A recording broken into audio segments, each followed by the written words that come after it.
இலங்கை நாட்டிலே காசநோய் ஒழிப்பின் வரலாற்றை எண்ணி பார்த்தால் அது 1916 ஆண்டு முதல் ஆரம்பித்துள்ள ஒரு சேவை. அதாவது 1916 ஆண்டு முதல் தடவையாக காசநோய் ஒழிப்பு நிறுவனம் ஒன்று கொழும்பு கோட்டையில் நிறுவப்பட்டது. 1917 ஆண்டில் இந்த நிறுவனம் காசநோய் மருத்துவமனை எனும் பெயரோடு ராகமைக்கு எடுத்துச் செல்லப்பட்டது. 1919 ஆண்டில் மீண்டும் அதே பெயரோடு கந்தானைக்கும் எடுத்துச் செல்லப்பட்டது. பின்னர் 1937 ஆண்டில் வலிசரையில் பாரிய அளவில் மார்பு நோய் மருத்துவமனை நிறுவப்பட்டது. இதுவே இலங்கையில் காசநோய் ஒழிப்புக்கான பிரதான நிலையமாக அமைந்தது. 1945 ஆண்டில் இங்கே காசநோய் ஒழிப்பு சாதகமாக அமைந்ததோடு காசநோய் ஒழிப்புக்கான நடவடிக்கைகளும் சீராக செயல்பட ஆரம்பித்தன. 1972 ஆண்டில் மக்கள் சௌக்கிய நிலையங்களாக நாடு பூராவும் விஸ்தாரணம் அடைந்தது. 1988 ஆண்டில் காசநோய் ஒழிப்பு திட்டமானது நுரையீரல் நோய்கள் ஒழிப்பு திட்டமாகவும், 2001 ஆண்டில் நுரையீரல் நோய் ஒழிப்பு திட்டம் காசநோய் ஒழிப்பு மற்றும் மார்பு நோய் ஒழிப்பு திட்டங்களாகவும் பொதுமக்களுக்கு சேவை செய்ய ஆரம்பித்தன. இலங்கையிலே காசநோய் ஒழிப்பு நோக்கத்தோடு ஸ்தாபிக்கப்பட்டிருக்கும் காசநோய் ஒழிப்பு மற்றும் மார்பு நோய்கள் தொடர்பான தேசிய வேலை திட்டத்தின் விசேட செயல்பாடுகளாக நோயாளியை கண்டறிதல், நோயாளி பூரணமாக குணமாகும் வரை மருந்துகளை எடுக்க உதவுதல் மற்றும் அவர்களை மீள் பரிசோதனை செய்தல், நோய்க்கான நிவாரணம் வழங்கல் ஆகியன முக்கிய விடயங்களாக அமையும். மேற்படி செயல்பாடுகளை நடைமுறைப்படுத்துவதற்கு நாராயண்பிட்டவில் மத்திய நிலையம் ஒன்றும் நிறுவப்பட்டுள்ளது. மேலும் மார்பு நோய் ஒழிப்புக்காக வலிசரை மற்றும் யாழ்ப்பாணம் ஆகிய இடங்களில் மருத்துவமனைகள் 2 நிறுவப்பட்டுள்ளதோடு மாவட்ட மார்பு நோய் சிகிச்சை நிலையங்கள் 26, அங்கே சிகிச்சைக்காக 14 வார்டுகளும் ஏராளமான மருந்தகங்களும் உருவாக்கப்பட்டுள்ளன. எமது இலங்கை நாட்டிலே காசநோய் ஒழிப்பில் ஏற்பட்டுள்ள சிக்கல்களை ஆராய வேண்டியது மிகவும் அவசியமாகிறது. நோயாளிகளை இனங்கண்டு கொள்ளல் வெற்றிகரமாக இருந்தாலும் அவ்வாறு கண்டுபிடிக்கப்படும் நோயாளிகளுள் மருந்துகளை பாதியில் நிறுத்தி விடுபவர்களால் பெரும் சிக்கல்களை எதிர்நோக்க வேண்டியுள்ளது. இவ்வாறு மருந்துகளை இடைநிறுத்துதல் தொடர்பாக ஆராய்ந்து பார்க்கையில் மருந்துகளை எடுக்க ஆரம்பித்து முதல் மாதத்திலேயே நோய் குறைந்து விட்டது போன்று தோன்றுதல், மருந்துகளை பெற்றுக்கொள்வதில் இருக்கும் வசதி குறைவுகள், மருந்துகள் எடுப்பது தொடர்பாக சரியான விளக்கம் இல்லாதிருத்தல், காச நோயாளிகள் பற்றி பொதுமக்கள் மத்தியில் நிலவும் தவறான கருத்துகள் போன்றவை இவற்றிற்கு ஏதுவாக அமைகின்றன. நோயை இல்லாதொழிக்கும் செயல்பாட்டோடு மருந்துகளை ஆரம்பித்த முதலாவது நாள் தொடக்கம் மருந்துகள் நிறைவு பெறும் இறுதி நாள் வரைக்கும், மருந்துகளின் வெற்றிகரமான பிரதிபலன்கள் கிடைக்கும் வரைக்கும் நோயாளிகளின் ஒத்துழைப்பும் இணக்கப்பாடும் மிகவும் அவசியமாகிறது. இதற்கு மேலும் நோயாளிகளின் குடும்பங்களில் அல்லது அயலவர்களில் நெருக்கமானவர்களின் உதவியும் மிக மிக அவசியமாகிறது. சிகிச்சை தொடர்பான விடயங்களை அவ்வப்போது வலியுறுத்திக் கொண்டே இருத்தல் முக்கியமாகிறது. முழுமையான சிகிச்சை காலம் நிறைவடையும் வரை நோயாளிகளை சிகிச்சை பெற செய்வது மிகவும் முக்கியமாகிறது. காசநோய் ஒழிப்பு சிகிச்சையில் சாதகமான பிரதிபலன்கள் கிடைப்பதற்கு நோயாளியின் பக்கம் இருந்து கிடைக்க வேண்டிய சில ஒத்துழைப்புகள் இருக்கின்றன. மருந்துகளை எடுப்பதற்கு அவர்கள் காட்டும் ஆர்வம், மருந்தெடுப்பதில் அவர்களது ஒத்துழைப்பு, அத்தோடு சிகிச்சையை முழு மனதாய் ஏற்றுக்கொள்ளுதல் போன்றவை. இவை மாத்திரமல்ல, நோயாளிகளின் குடும்பத்தார் எமது சமூகத்தவர்கள் அனைவரதும் உதவியும் ஒத்தாசையும் மிக மிக அவசியமாகிறது. அத்தோடு மருந்தெடுக்கும் எந்த வேளையும் மறக்காமல் நினைவில் வைக்க வேண்டிய காரணங்கள் சில இருக்கின்றன. காசநோய் என்பது என்ன? காசநோய் தொற்றுவது எப்படி? காசநோய் குணமாக்கக்கூடிய நோயா? காசநோய்க்கு மருந்துகள் இருக்கின்றனவா? பெற்றுக்கொள்ளும் மருந்துகளை சரிவர உட்கொள்வது எப்படி? காசநோயிலிருந்து தப்பித்துக் கொள்வது எப்படி? போன்றவையாகும். இவற்றை தொடர்ந்தும் நாம் தெரியப்படுத்த வேண்டும், ஞாபகப்படுத்த வேண்டும், அவதானமாகவும் இருக்க வேண்டும். காசநோய் ஒழிப்பு பற்றியும் காசநோய் பற்றியும் பொதுமக்கள் நன்கு தெரிந்து வைத்திருக்க வேண்டியது மிகவும் அவசியம். காசநோய் என்பது என்ன? காசநோயை குணமாக்கலாமா? காசநோய் பரவுவது எப்படி? காசநோய் பரவுவதை தடுப்பது எப்படி? மருந்துகளை பெறுவது எப்படி? ஏன் சரியாக ஒவ்வொரு நாளும் 6 மாதங்களுக்கு மருந்துகளை எடுக்க வேண்டும்? அடிக்கடி சளி பரிசோதனை செய்வது ஏன்? காசநோய்க்கு மருந்தெடுக்கும் பொழுது மிக அரிதாய் ஏற்படும் பக்க விளைவுகள் பற்றியும் நோயாளிகள் தெரிந்து வைத்திருப்பது போன்றவையாகும். காசநோய் ஒழிப்பு மற்றும் காசநோய் பற்றியும் பொதுமக்கள் நன்கு அறிந்திருக்க வேண்டும் என்பதற்காக வெவ்வேறு வழிமுறைகளை கையாளலாம். அந்த வகையிலே நோயாளிக்கும் நோயாளியின் குடும்பத்தாருக்கும் இடையில் நல்ல புரிந்துணர்வை ஏற்படுத்துவது முக்கியம். அப்படி செய்வதில் சரியான முறையில் மருந்துகளை எடுக்கக்கூடியதாக இருப்பதோடு நோயாளியிடமிருந்து கிடைக்கக்கூடிய ஒத்துழைப்பும் அதிகமாக இருக்கும் மற்றும் நோய் குடும்பத்தில் இருப்பவர்களுக்கோ அல்லது அயலவர்களுக்கோ தொற்றுவதையும் தடுக்கக்கூடியதாக இருக்கும். நோயாளிகள் மனதளவில் பெரும் பாதிப்புக்குள்ளாவதை தடுக்க வேண்டியது எமக்கு இருக்கக்கூடிய தலையாய கடமையாகிறது. சிகிச்சை பெற்றுக் கொள்வதற்காக மார்பு நோய் சிகிச்சை நிலையங்களுக்கு, பரிசோதனை கூடங்களுக்கு அல்லது டாட்ஸ் எனப்படும் நேரடி கண்காணிப்பு சிகிச்சை நிலையங்களுக்கு மற்றும் மருத்துவமனை வாட்டுகளுக்கு வருகின்ற நோயாளிகளோடு தயவாக நடந்து கொள்வது மற்றும் அவர்களை பற்றி ஆராய்ந்து கொள்வது மிக மிக முக்கியமாகிறது.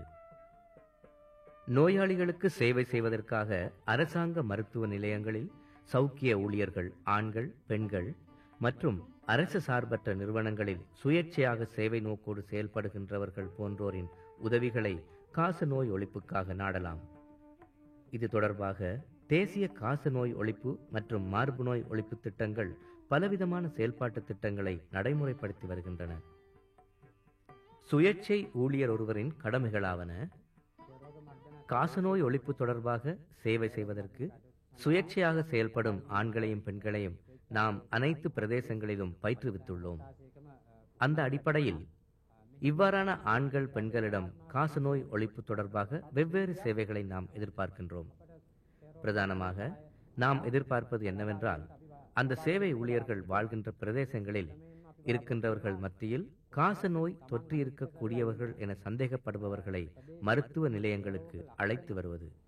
அதேபோல டாட்ஸ் சிகிச்சை நிலையங்களுக்கு வந்து மருந்துகளை எடுத்துச் செல்லும் நோயாளிகளில் மருந்துகளை பாதியில் நிறுத்தி விடுபவர்களை அடையாளம் கண்டு அவர்களை மீண்டும் சிகிச்சை தொடர்வதற்காக டாட்ஸ் நிலையங்களுக்கு அழைத்து வர வேண்டும் என்றும் எதிர்பார்க்கின்றோம். அத்தோடு காசநோய் ஒழிப்பு தொடர்பாக சேவையில் இருக்கும் மக்கள் சௌக்கிய ஊழியர்களுக்கும் இந்த சுயேட்சை சேவையாளர்கள் உதவி செய்ய வேண்டும்.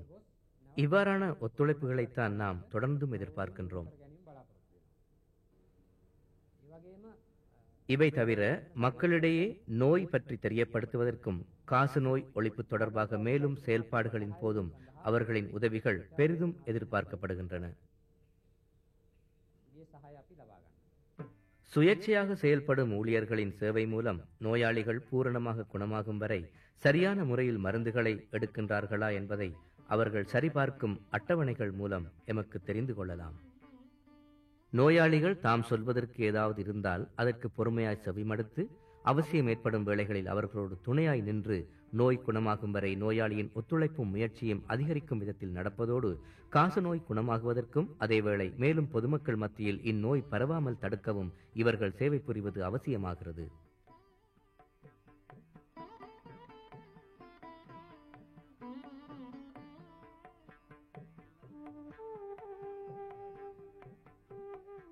இவை தவிர காசநோய் ஒழிப்பு திட்டம் வெற்றிகரமாக தொடர்ந்தும் இயங்குவதற்கு பல்கலைக்கழகங்களின் மற்றும் வெவ்வேறு அரச நிறுவனங்களின் உதவிகளை பெற்றுக் கொள்வதும் அவசியமாகிறது. காசநோய் தொற்றியவர்கள் மருந்துகளை எடுக்காமலும் பாதியில் நிறுத்தியும் நோயை தீவிரமடைய செய்வது போக நோய் தொடர்பான தவறான கருத்துகள் மக்கள் மத்தியில் நிலவுவதும் நோய் தொற்றியவர்கள் மக்கள் மத்தியில் நடந்து கொள்ளும் விதங்களும் கருத்தில் கொள்ள வேண்டிய முக்கிய காரணங்களாகும். இந்த நிலைமையை மாற்ற வேண்டியது எமது தலையாய கடமையாகும். இதற்காக நாம் ஒன்றாக செயல்பட வேண்டிய காலமும் வந்துவிட்டது. உங்கள் குடும்பத்துள், நீங்கள் தொழில் புரியும் இடங்களில், உங்கள் கிராமத்தில், நகரத்தில் திரளாக வாழும் மக்கள் மத்தியில் காசநோயால் பீடிக்கப்பட்டிருப்பவர்களுக்கு அவர்களது நோய் குணமாகும் வரை உதவி செய்ய வேண்டியது எம் அனைவரதும் கடமையாகும். நோயாளிகள் தொடர்பாக எம் சமூகத்தாருக்கு இருக்க வேண்டிய கடமைகளை பற்றி பேசினால், எமது குடும்பத்தார், நண்பர்கள், நண்பிகள், அதே போல அனைத்து இன சமூகத்தாரும் நோய் அறிகுறி இருப்பவர்களுக்கும் நோய் உறுதி செய்யப்பட்டு மருந்துகள் எடுப்பவர்களுக்கும் சிநேகபூர்வமாக உதவிகளை செய்ய வேண்டியிருப்பது அவர்களது பிரதான பொறுப்பும் கடமையுமாகிறது. நோயினால் அவதியுறும் நோயாளிகளை மருத்துவமனைக்கு அழைத்துச் செல்லல், அதேபோல நோயாளிகள் மருந்துகளை எடுக்க உதவி செய்வதோடு மருந்துகளின் முக்கியத்துவத்தை உணர்த்துதல். ஏனெனில் மருந்துகளை பாதியில் நிறுத்தி விடுபவர்கள் அதிகம் என்றபடியால் மருந்துகளை எடுக்கச் செய்வது போல அதன் முக்கியத்துவத்தையும் உணரச் செய்வது போன்ற விடயங்களை மிக முக்கியமாக எமது சமூகத்தார் செய்ய வேண்டும். அதே போலத்தான் குடும்பங்கள் மத்தியில் நோய் பரவாமல் தடுப்பது, சமூகத்துள் நோய் தொற்றாமல் தடுப்பது போன்றவையும் மிக முக்கியமான விடயங்களாக அமைகின்றன. நோய் அறிகுறிகள் தென்படுகின்றவர்கள் தங்களுக்கு நோய் இருக்கின்றதா என்பதை உறுதி செய்து கொள்ள அவர்கள் பரிசோதனை கூடங்களுக்கு செல்ல உதவி செய்வது, நோயாளிகள் மருந்துகளை எடுக்கும் இடங்களுக்கு செல்ல முடியாத மோசமான நிலையில் இருந்தால் அவர்களுக்கு உதவி செய்வது மற்றும் நோயாளிகளை பாதுகாப்பாக கண்காணித்துக் கொள்வது போன்றவையும் எமது கடமைகளாகின்றன. நோய் பரவுவதை தடுப்பது தொடர்பான விசேட அறிவித்தல்களை செய்ய வேண்டும். அதாவது சரியான மருந்துகளை எடுக்க வேண்டும் என்பதையும், இந்நோய் பூரணமாக குணமாக்கக்கூடியது என்பதையும், கிருமிகள் பரவுவதை தடுக்க வேண்டும் என்பதையும் மையமாக வைத்து அறிவுறுத்த வேண்டும். இருமும் போதும் தும்மும் போதும் வாயையும் மூக்கையும் துணி ஒன்றால் மூடிக்கொள்வதால் விஷக்கிருமிகள் காற்றோடு கலந்து விடுவதை தடுக்கலாம் என்பதை மக்களுக்கு தெரியப்படுத்த வேண்டும். கண்ட இடங்களிலும் சளியையும் எச்சிலையும் துப்புவதை நிறுத்த வேண்டும் என்பதை நோயாளிகளுக்கு தெளிவுபடுத்த வேண்டும். காச நோயாளிகளுக்கு சளி வெளிவருவது அதிகமாக இருப்பதால் சளியை எரித்து அல்லது புதைத்து விடுவதற்கு அவர்களுக்கு முடியாத நிலைமை ஒன்று இருந்தால் அதற்கும் நாம் உதவி செய்யலாம். சுத்தமான காற்றோட்டமுள்ள இடங்களில் மற்றும் நல்ல சூரிய வெளிச்சம் வருகின்ற இடங்களில் நோயாளிகள் தங்க வசதி செய்வது முக்கியமான விடயமாகும். சூரிய வெளிச்சம் படுவதால் காசநோய் கிருமிகள் அழிந்து போய்விடும். நோய் நிவாரணங்கள் பற்றிய தெளிவான கருத்துக்களை சொல்லிக் கொடுப்பதால் உங்கள் குடும்பத்தில் அல்லது அயலவர்கள் மத்தியில் நோய் தொற்றுவதை தடுத்தும் விடலாம். காசநோய் தொடர்பாக விளக்கங்களை கொடுக்கும் வேலைகளை நடத்தும் பொழுது சௌக்கிய ஊழியர்களுக்கு விசேட பொறுப்புகள் இருக்கின்றன. மருந்துகளை எடுக்க ஆரம்பிக்கும் பொழுது நோயாளிக்கும் அவர் குடும்பத்தாருக்கும் நோய் தொடர்பாக கொடுக்க வேண்டிய விளக்கங்கள் மற்றும் சுவரொட்டிகள், துண்டு பிரசுரங்கள் ஆகியன முக்கியமான விடயங்களாகும். மருந்துகள் எடுப்பது தொடர்பான விவரங்களையும் சிகிச்சை தொடர்பான விவரங்களையும் நோயாளிக்கும் அவர் குடும்பத்தாருக்கும் தவறாமல் கிடைத்துவிட உதவ வேண்டும். அரச மருந்தகங்களில் மருந்துகளை எடுப்பதால் ஏற்படக்கூடிய நன்மைகளை நோயாளிக்கும் அவர் குடும்பத்தாருக்கும் அறிவிக்க வேண்டும். மருந்துகளுக்காக அனாவசியமாக பணம் செலவிடுவதை தடுக்கலாம் என்பதையும், உலகில் அதி உயர்ந்த தரத்திலான மருந்துகளையும் உலகத்தர சான்றிதழ் பெற்ற மருந்துகளையும் இலவசமாக பெற்றுக்கொள்ளலாம் என்பதையும் தெரியப்படுத்த வேண்டும்.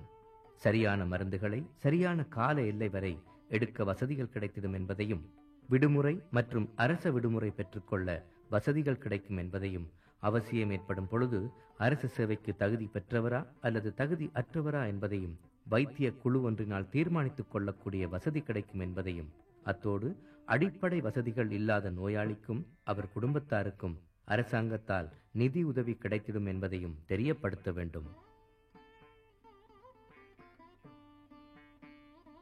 காசநோய் மற்றும் அதன் நிவாரணம் பற்றி பொதுமக்கள் அறிந்திருக்க வேண்டும் என்பதற்காக குழுக்களாக நேரடி விளக்கம் அளிக்கும் நிகழ்ச்சிகளை விசேடமாக பாடசாலை ஆசிரியர்கள், மாணவர்களையும் வெவ்வேறு சேவை நிலைய தொண்டர்களையும் இணைத்து நடாத்தலாம். சமூகத்தில் எல்லா பகுதிகளுக்கும் செய்திகள் பரவ வேண்டும் என்பதற்காக அனைத்து ஊடகங்களையும் நாம் பாவிக்க வேண்டும். பிரபலமான ஊடகங்கள் மூலமும் இலங்கை பூராவும் விழிப்புணர்வை ஏற்படுத்தும் இந்த சேவையை நாம் வெற்றிகரமாக செய்யலாம். சுவரொட்டிகள், பத்திரிகைகள், வானொலி, தொலைக்காட்சி மற்றும் சினிமா கொட்டகைகள் இவற்றில் முக்கியமானவையாகும்.